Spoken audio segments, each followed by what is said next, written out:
Hey guys, today we are painting Reaper Bones. Finally. We're painting the Reaper Bones skeleton. Look a little bit like this here. And I've already put them on, I think it's a 20 millimeter base. I didn't put any additional gravel or flock or anything on it because I just didn't feel like it. What I did as well is I primed it in black and then went over it with white, just dusted it, so I could see where my shadows and everything were going to fall. Like, you know, it's going to be fairly dark on the inside here. Now you could use it just as is, but you know, we're here to paint these models, not just dust and prime them, or prime and dust them. The technique that I use on the Reaper Bones skeleton can also be used for GW skeletons, Mantic skeletons, Reaper, you know, the metallic line, any of that stuff. So just you know, experiment around. Basically, this is dry brushing. So yeah, we've got the basic model here. This is the skeleton with your hand weapon, and I haven't done much to it besides clean it up and hit it with primer.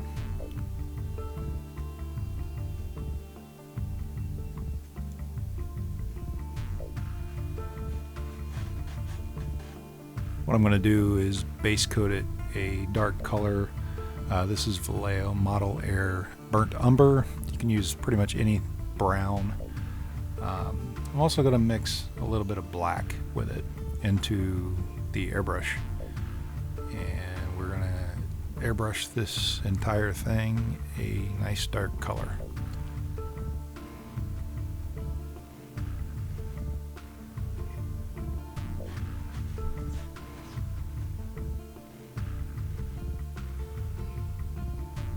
There's the black.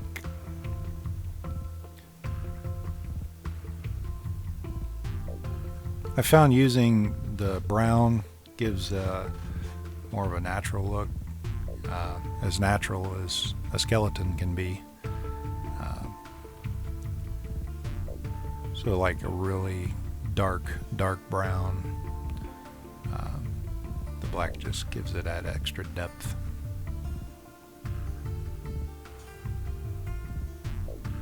Start laying the paint down. If you don't have an airbrush, I'm sure after 250 of these Reaper Bones figures, you'll probably be wanting one. Or maybe not. Some people prefer to just hand paint them. If I'm going to paint a dozen skeletons, I prefer to just use an airbrush. It's a lot faster. Vallejo paints go down really nice, especially the Model Airline. The airbrush I'm using here is an Iwata HPC Plus. I also recommend the Badger line. Got a lot of friends that use them. So we got pretty much everything based up, colored up. I'm going to go ahead and do the base the skeleton standing on. So this is a dry brush.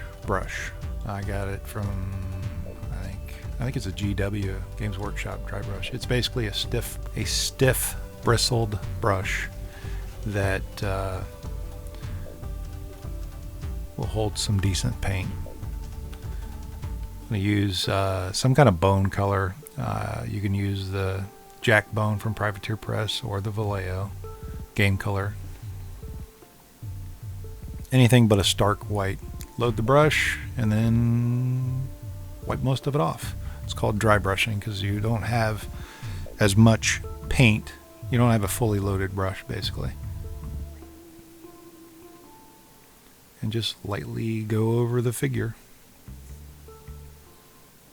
You'll see the leftover paint that's on the brush is sticking to the outer edges of the model, and it doesn't get down into the recesses.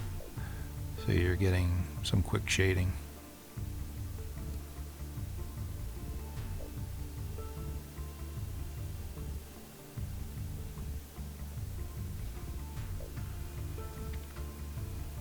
you just go like this throughout the entire model.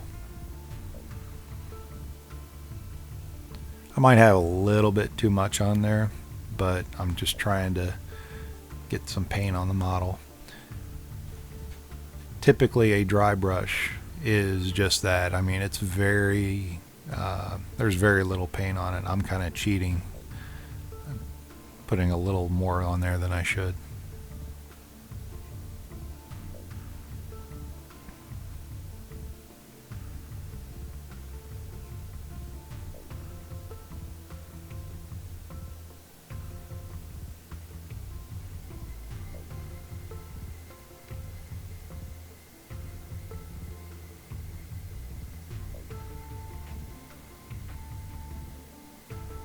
As the paint, you know, you'll notice you're not getting as much paint off the brush.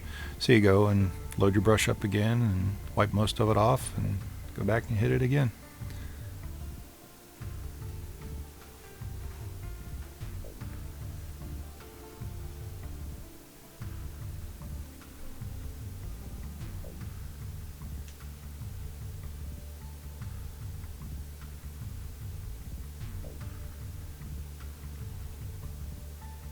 You really start to see it starting to, I hate to use the term flesh out because he doesn't have any flesh, but the colors are really starting to come out. I think I've put a little more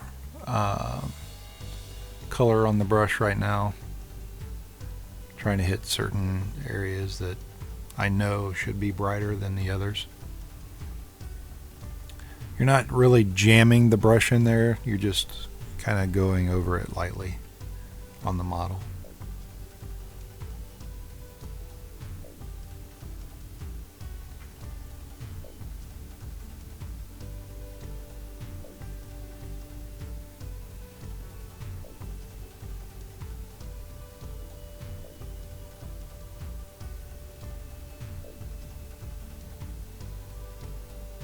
And just kind of hitting the high spots.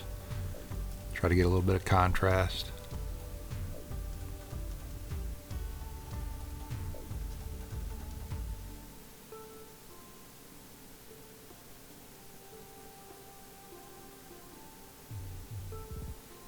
Here's what we got so far.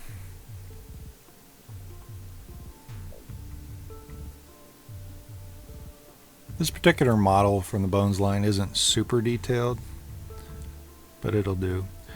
Here we're using some white, and I'm going to mix it in with the bone color that I've got on my palette, and then go in and hit like the extreme highlights. This is just areas that you can, you know, would definitely be a lot brighter than the others. Just kind of make it pop a little more. Kind of the edges of the eye sockets, the fingertips, shoulder blades, ribs,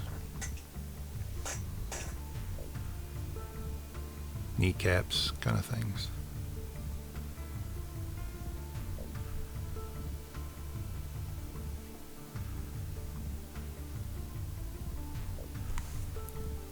Much better.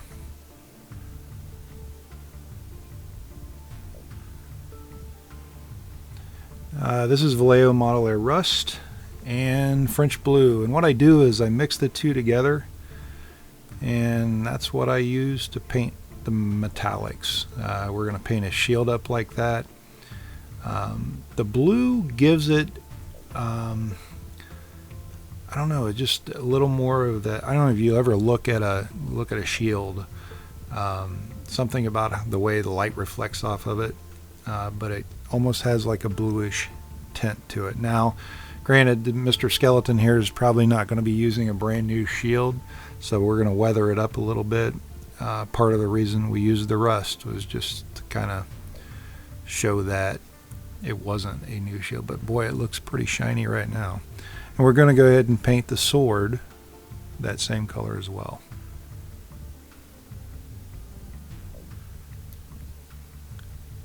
Because, you know, skeletons aren't going to be rolling around with like brand new swords unless they just killed a dungeon party or something like that.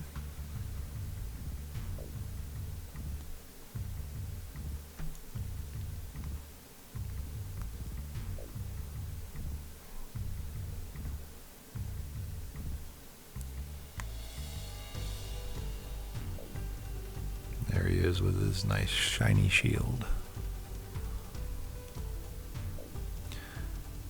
This bootstrap leather. So we're going to paint the straps on the back. It's holding the skeleton's arm to his shield, or shield to his arm.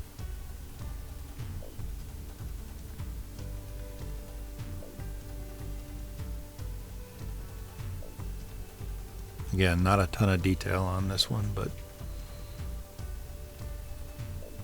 still a nice little model.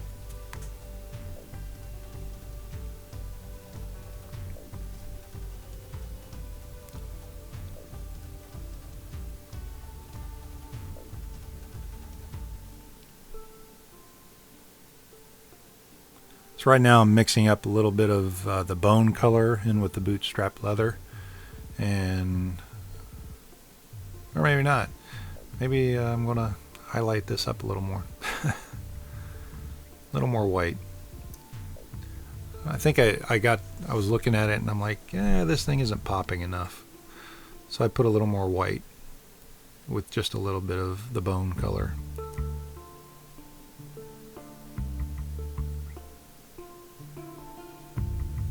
We'll take the bone and mix it in with the bootstrap leather and do some little aging or highlights on the leather straps here.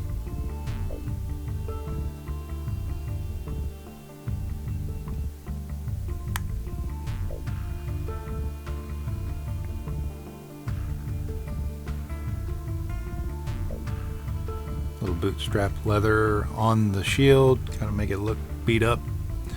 Just make little random marks on there.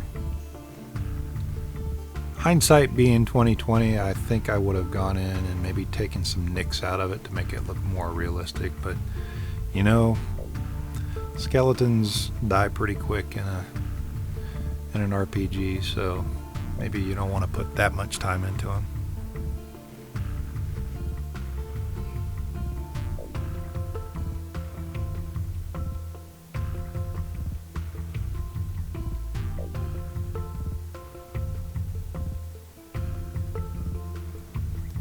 So we're going to do a little basing.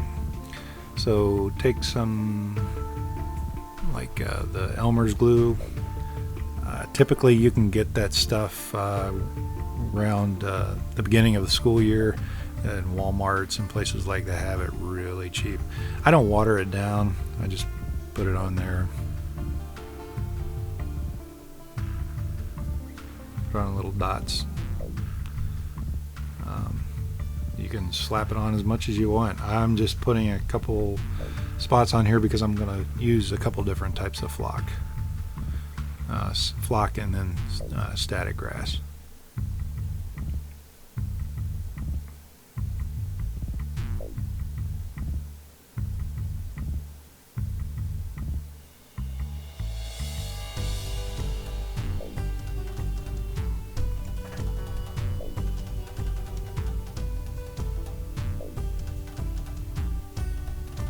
This is Woodland Scenics Blended Turf.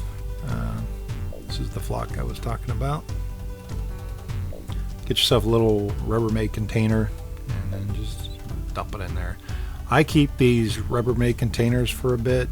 I'll just put a lid on them and I just continue to use that particular container for my models. And then I'll dump it all back in after it gets so much in it.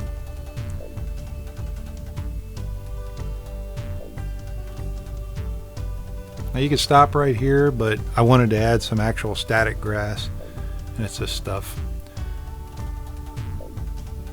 A little coarser, a little taller. Same deal, put a little bit of extra glue on there, and just kind of dump it on the model, on the base.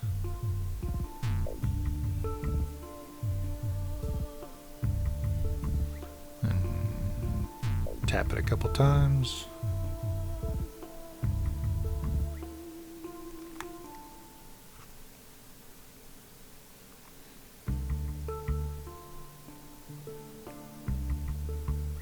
So take the model, turn it upside down, and blow on it. And what that does is it makes the static grass kind of stand up. You can kind of tell here. These are some of the final shots. And at this point, it's pretty much done. You're ready for your next model. So that's it for this model. Please comment, like, and subscribe if you haven't. And we'll see you in the next video. Peace.